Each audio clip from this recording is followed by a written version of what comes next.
Bismillahirrahmanirrahim. Assalamualaikum warahmatullahi wabarakatuh.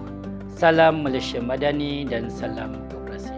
Alhamdulillah, setinggi kesyukuran kita panjatkan kehadrat Allah Subhanahu Wa Taala dengan nikmatnya kehadiran Ramadan 2026 ini mengingatkan kita bahawa pembangunan umat Islam yang sebenar adalah bermula dengan pembentukan nilai diri, disiplin dan keikhlasan dalam melaksanakan amanah.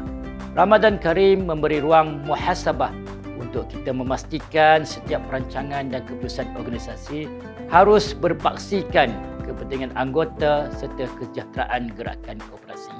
Pendekatan yang seimbang antara kemajuan ekonomi dan tanggungjawab sosial adalah penting bagi memastikan koperasi terus kekal relevan dan berdaya tahan.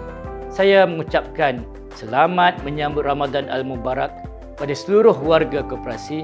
Semoga bulan yang mulia ini memperkukuhkan iltizam kita untuk memacu koperasi secara berhemah, inklusif dan berintegriti. Ahlan wa sahlan ya Ramadan ya Karim.